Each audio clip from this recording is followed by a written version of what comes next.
ولا يحزنك الذين يسارعون في الكفر إنهم لن يضروا الله شيئا يريد الله ألا يجعل لهم حظا في الآخرة ولهم عذاب عظيم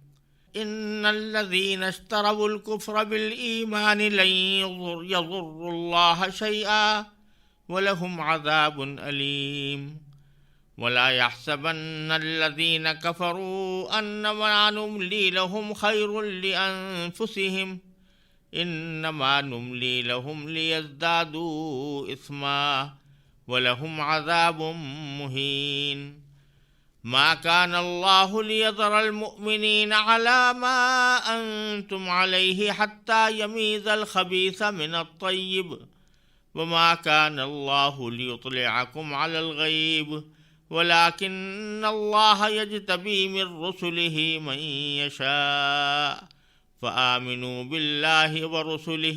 وإن تؤمنوا وتتقوا فلكم أجر عظيم۔ ان آیات کریمہ کا ترجمہ یہ ہے کہ اے پیغمبر، جو لوگ کفر میں ایک دوسرے سے بڑھ کر تیزی دکھا رہے ہیں وہ تمہیں صدمے میں نہ ڈالیں۔ یقین رکھو وہ اللہ کا ذرا بھی نقصان نہیں کر سکتے۔ اللہ یہ چاہتا ہے کہ آخرت میں ان کا کوئی حصہ نہ رکھے اور ان کے لیے زبردست عذاب ہے۔ جن لوگوں نے ایمان کے بدلے کفر کو مول لے لیا ہے وہ اللہ کو ہرگز ذرا بھی نقصان نہیں پہنچا سکتے اور ان کے لیے ایک دکھ دینے والا عذاب تیار ہے۔ اور جن لوگوں نے کفر اپنا لیا ہے وہ ہرگز یہ نہ سمجھیں کہ ہم انہیں جو ڈھیل دے رہے ہیں وہ ان کے لیے کوئی اچھی بات ہے۔ حقیقت یہ ہے کہ ہم تو انہیں صرف اس لیے ڈھیل دے رہے ہیں تاکہ وہ گناہ میں اور آگے بڑھ جائیں، اور آخر کار ان کے لیے ایسا عذاب ہوگا جو انہیں ذلیل کر کے رکھ دے گا۔ اللہ ایسا نہیں کر سکتا کہ مومنوں کو اس حالت پر چھوڑے رکھے جس پر تم لوگ اس وقت ہو، جب تک وہ ناپاک کو پاک سے الگ نہ کر دے، اور دوسری طرف وہ ایسا بھی نہیں کر سکتا کہ تم کو غیب کی باتیں بتا دے۔ ہاں، وہ اپنے پیغمبروں میں سے جس کو چاہتا ہے چن لیتا ہے۔ لہذا تم اللہ اور اس کے رسولوں پر ایمان رکھو، اور اگر ایمان رکھو گے اور تقوی اختیار کرو گے تو زبردست ثواب کے مستحق ہوگے۔ یہ آیات کریمہ بھی غزوہ احد کے بعد کے حالات کے سلسلے میں نازل ہوئی ہیں، اور صورتحال یہ تھی کہ غزوہ احد میں مسلمانوں کو جو دکھ پہنچا اور جو شکست کا سامنا کرنا پڑا اس سے کافروں کے حوصلے بڑھے تھے، اور انہی حوصلوں کے بڑھنے کی وجہ سے ایسا ہونے لگا تھا کہ مدینہ منورہ کے یہودی اور منافقین کفار مکہ سے مل کر کچھ ساز باز کرنے کی فکر میں تھے، اور مسلمانوں کو یہ اندیشہ بھی تھا کہ احد کی شکست کا غم تو اپنی جگہ ہے، لیکن آئندہ ان لوگوں کا باہمی گٹھ جوڑ کہیں مسلمانوں کو مزید نقصان کا باعث نہ بنے۔ تو اللہ تبارک و تعالیٰ اول تو ان آیات میں مسلمانوں کو یہ بتلا رہے ہیں کہ احد میں جو واقعات پیش آئے وہ کچھ خاص اسباب کے ماتحت تھے، اور اب آئندہ ان لوگوں کی کوششیں اور سازشیں مسلمانوں کے خلاف انشاءاللہ کامیاب نہیں ہوں گی۔ دوسرے بات، حضرات کو دل میں یہ خیال بھی آتا تھا کہ باوجود کہ یہ لوگ کافر ہیں اور ایمان کے خلاف، مسلمانوں کے خلاف سازشیں کر رہے ہیں، اللہ تبارک و تعالیٰ سے کھلم کھلا بغاوت کا راستہ اختیار کیے ہوئے ہیں، اس کے باوجود دنیاوی ساز و سامان کے اعتبار سے یہ لوگ اچھے خاصے خوشحال نظر آتے ہیں۔ مسلمانوں کے مقابلے میں ان کی مال ان کی شان و شوکت بھی زیادہ نظر آتی ہے، ان کا مال و دولت بھی زیادہ نظر آتا ہے، اور ان کے مقابلے میں اگر مسلمانوں کو دیکھیں تو وہ فقر و فاقے کی حالت میں ہے، دنیاوی اعتبار سے اسباب راحت ان کے پاس میسر نہیں ہیں، یہاں تک کہ غزوہ احد کے موقع پر بعض صحابہ کرام کو جب دفن کرنے کا وقت آیا تو ان کے لیے پورا کفن بھی مہیا نہیں تھا، بعض صحابہ کرام کو صرف ایک چادر میں کفن دیا گیا، وہ چادر بھی ایسی تھی کہ سر اگر ڈھکا جائے تو پاؤں کھل جاتے تھے اور پاؤں ڈھکے جائے تو سر کھل جاتا تھا۔ تو یہ شبہ بھی بعض اوقات دل میں لوگوں کے پیدا ہوتا تھا کہ کفار کو تو بڑا عیش و آرام میسر ہے اور مسلمان فقر و فاقے کی زندگی میں گزار رہے ہیں۔ تو ان تمام شبہات اور خیالات کا مداوع بھی اللہ تبارک و تعالی نے ان آیات میں فرمایا ہے۔ پہلے تو یہ فرمایا کہ لا يحزنك الذين يسارعون في الكفر، جو لوگ کفر میں ایک دوسرے سے بڑھ کر تیزی دکھا رہے ہیں وہ آپ کو صدمے میں نہ ڈالیں۔ انہم لن یضروا اللہ شیئا، یقین رکھو کہ وہ اللہ کا ذرا بھی نقصان نہیں کر سکتے، کیونکہ نفع و ضرر تو تمام اللہ تعالیٰ کے ہاتھ میں ہے۔ کوئی بھی سازش خود سے کامیاب نہیں ہو سکتی جب تک کہ اللہ کی مشیت اس کے ساتھ شامل نہ ہو۔ اور پھر آگے فرمایا کہ یرید اللہ الا یجعل لهم حظا فی الآخرہ، اللہ یہ چاہتا ہے کہ آخرت میں ان کا کوئی حصہ نہ رکھے، یعنی آخرت میں تو ان کو کچھ ملنے والا ہے نہیں، لہذا یہ دنیا کے اندر جو کچھ مال و دولت ان کے پاس ہے یا شان و شوکت ان کے پاس ہے تو یہ چند روزہ ہے، اور اس چند روزہ مال و دولت اور شان و شوکت کی وجہ بھی بعض اوقات یہ بھی ہوتی ہے کہ کافروں کو جو مسلمان نہیں ہوتے، ایمان نہیں رکھتے، اگر وہ کوئی نیکی کا کام کرتے بھی ہیں،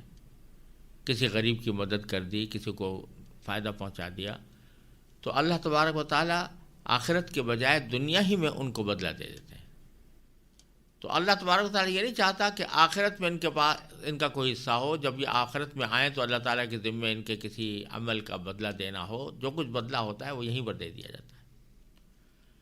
وَلَهُمْ عَذَابٌ عظیم، اور بالآخر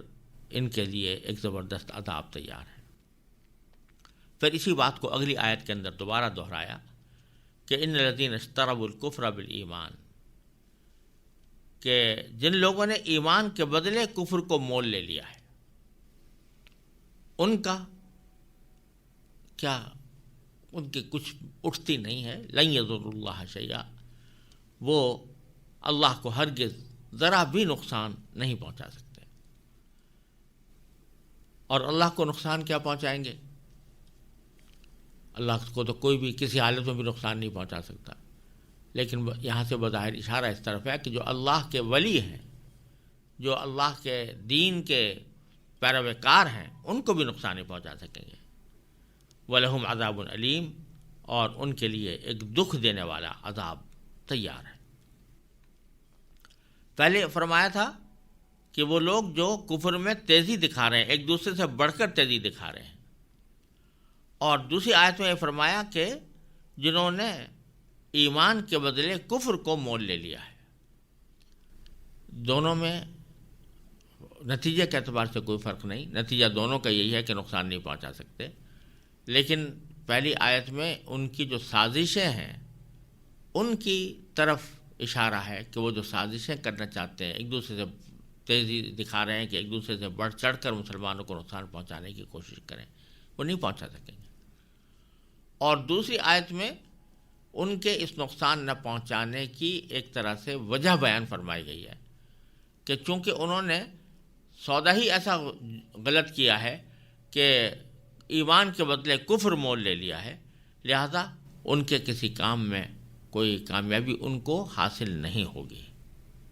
اور ان کے لیے ایک دکھ دینے والا عذاب تیار ہے۔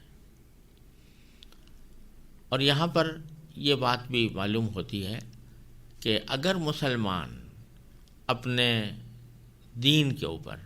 دین کے تقاضوں پر ٹھیک ٹھیک عمل کر رہے ہوں تو محض دشمن کی سازشیں ان کو نقصان نہیں پہنچاتی. انجام کار دشمن کی سازشیں ناکام ہوتی ہیں. تھوڑا بہت نقصان پہنچ جائے اور پھر حالات درست ہو جائیں یہ تو ہوتا ہے، لیکن سازشوں سے مسلمان بالکل تباہ و برباد ہو جائیں یہ نہیں ہو سکتا. اور اس کی جب تک کہ وہ صحیح طور پر دین پر قائم ہے. ہاں البتہ اگر وہ خود اپنے غلط راستے پر پڑ جائیں اور راستے سے بھٹک جائیں تو پھر دشمنوں کی سازشوں میں کامیاب ہو جاتی ہیں. آگے فرمایا وَلَا يَحْسَبَنَّ الَّذِينَ كَفَرُوا أَنَّمَا نُمْلِي لَهُمْ خَيْرٌ لِأَنفُسِهِمْ. اور یہ کفر جن لوگوں نے اختیار کر لیا ہے وہ بھی ہرگز یہ نہ سمجھیں کہ ہم انہیں جو ڈھیل دے رہے ہیں وہ ان کی حق میں کوئی اچھی بات ہے. خیر لانفسہم انما نملی لہم. حقیقت تو یہ ہے کہ ہم تو انہیں صرف اس لیے ڈھیل دے رہے ہیں لیزدادوا اثما، تاکہ وہ گناہ میں اور آگے بڑھتے چلے جائیں. ولہم عذاب مہین، اور آخر ان کے لیے ایسا عذاب ہوگا جو انہیں ذلیل کر کے رکھ دے گا. یعنی ان کو جو ڈھیل مل رہی ہے کہ باوجود ان کی نافرمانیوں کے، باوجود ان کی خطا کاریوں کے، باوجود ان کی دشمنیوں کے، اس کے باوجود اللہ تبارک و تعالی دنیا میں ان کو دولت بھی دے رہے ہیں، مال بھی دے رہے ہیں، عزت بھی دے رہے ہیں بظاہر. لیکن تو اس سے یہ نہ سمجھیں کہ یہ کوئی بہت اچھی بات ہے ان کے حق میں، بلکہ یہ تو بڑی خطرناک بات ہے. کیونکہ ڈھیل دینے کا معنی یہ ہے کہ اللہ تبارک و تعالیٰ اس کو اس کے حال پر چھوڑ دیتے ہیں. جس طرح بھی کر رہا ہے کرتا رہے، اس میں گناہ کر رہا ہے تو گناہ کرتا رہے، نافرمانی کر رہا ہے تو نافرمانی کرتا رہے. تو نتیجہ اس کا کیا ہوتا ہے کہ وہ گناہ میں اور آگے بڑھتا چلا جاتا ہے، اور جب گناہ کا ایک ڈھیر جمع ہو جاتا ہے تو پھر اللہ تعالیٰ کی پکڑ میں آ جاتا ہے، اور آخرت میں جا کر اس کے لیے ایک ایسا عذاب ہوگا جو اس کو ذلیل کر کے رکھ دے گا. اس سے معلوم ہوا کہ اگر کوئی شخص معصیتوں کے باوجود، گناہوں کے باوجود دنیا میں خوشحال رہ رہا ہے تو اس سے یہ نہ سمجھنا چاہیے کہ اللہ تعالیٰ اس سے راضی ہے، یا اللہ تعالیٰ اس کے اوپر دنیا میں اس لیے کرم کر رہا ہے کہ اس کی یہ گناہ خود بخود معاف ہو گئے ہیں. بلکہ حقیقت اللہ بچائے یہ ہوتی ہے کہ ایسے موقع پر اللہ تعالیٰ کی طرف سے ڈھیل دی جا رہی ہوتی ہے، اور یہ بڑی خطرناک بات ہے جو کسی انسان کو پیش آ سکتی ہے. اگلی آیتوں میں اللہ تبارک و تعالیٰ نے یہ فرمایا ہے کہ مسلمان جو اس وقت بظاہر دنیاوی اعتبار سے بدحالی کا شکار ہیں اور جنگ احد میں بھی ان کو دکھ پہنچا ہے، تو اس کی وجہ کیا ہے؟ وہ فرمایا کہ ما کان اللہ لیذر المؤمنین علی ما انتم علیہ. اللہ ایسا نہیں کر سکتا کہ مومنوں کو اس حالت پر چھوڑے رکھے جس پر تم لوگ اس وقت ہو. یعنی اس وقت تو صورتحال یہ ہے کہ مسلمان اور منافقین ملے جلے رہ رہے ہیں. بہت سے مسلمانوں کو پتہ نہیں کون منافق ہے کون نہیں ہے. وہ بظاہر دعویٰ اسلامی کا کرتے ہیں، مسلمانوں کے ہونے کا دعویٰ کرتے ہیں. تو اللہ تبارک و تعالیٰ چاہتا ہے کہ مسلمانوں پر بھی واضح ہو جائے کہ منافق کون ہے.